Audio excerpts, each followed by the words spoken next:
ایک وقت کی بات ہے، گہرے نیلے سمندر میں ایک جزیرے کے قریب کیپٹن اوٹر رہتا تھا۔ کیپٹن اوٹر ایک بہادر اور ہوشیار اوٹر تھا جو ہمیشہ اپنے دوستوں کی مدد کرنے کے لیے تیار رہتا تھا۔ اس کا سب سے قریبی دوست ایک نٹ کھٹ کچھوا تھا جس کا نام سکوٹی تھا۔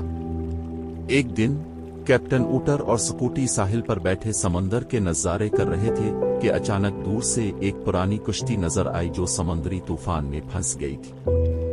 بڑی بڑی موجیں اسے آدیر الفادیر دھکیل رہی تھیں اور کشتی میں موجود لوگ خوفزدہ تھے۔ ہمیں فوراً کچھ کرنا ہوگا، کیپٹن اوٹر نے کہا۔ سکوٹی نے سر ہلا کر کہا، ہاں، لیکن ہمیں کیا کرنا چاہیے؟ کیپٹن اوٹر نے جلدی سے اپنے جہاز کو تیار کیا جس کا نام اسی ونڈر تھا۔ یہ ایک خاص جہاز تھا جو پانی کے نیچے بھی چل سکتا تھا اور اوپر بھی۔ سکوٹی نے جہاز کے پچھلے حصے میں بیٹھ کر تمام سامان تیار کیا۔ جب وہ طوفان کی طرف بڑھے تو موجیں بہت تیز تھیں اور ہوائیں بہت زور سے چل رہی تھیں، لیکن کیپٹن اوٹر نے ہمت نہ ہاری۔ وہ سٹیئرنگ وہیل مضبوطی سے تھامے رہا اور اپنے جہاز کو طوفان کے بیچ میں لے گیا۔ جب وہ کشتی کے قریب پہنچے تو انہوں نے دیکھا کہ ایک بڑی مچھلی کشتی کے نیچے پھنس گئی ہے جس کی وجہ سے کشتی ہل نہیں رہی تھی۔ ہمیں پہلے اس مچھلی کو آزاد کرنا ہوگا، کیپٹن اوٹر نے کہا۔ سکوٹی نے فوراً اپنی تیراکی کی مہارت استعمال کی اور پانی میں کود گیا۔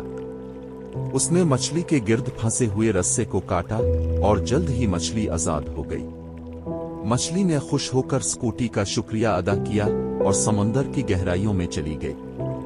اب کیپٹن اوٹر نے کشتی کو اپنی رسیوں سے باندھا اور اسی ونڈر کی طاقتور انجن کی مدد سے اسے طوفان سے دور کھینچنا شروع کیا۔ بہت محنت کے بعد وہ کشتی کو ایک محفوظ جزیرے پر لے آئے جہاں لوگ خوشی سے نیچے اترے۔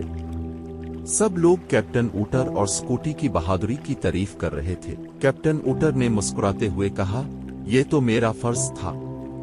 سمندر ہمارا گھر ہے اور ہمیں اپنے گھر کی حفاظت کرنی چاہیے۔ اس کے بعد کیپٹن اوٹر اور سکوٹی نے جشن منایا اور اسی ونڈر کو سمندر کی گہرائیوں میں واپس لے گئے تاکہ وہ اگلی مہم کے لیے تیار رہی۔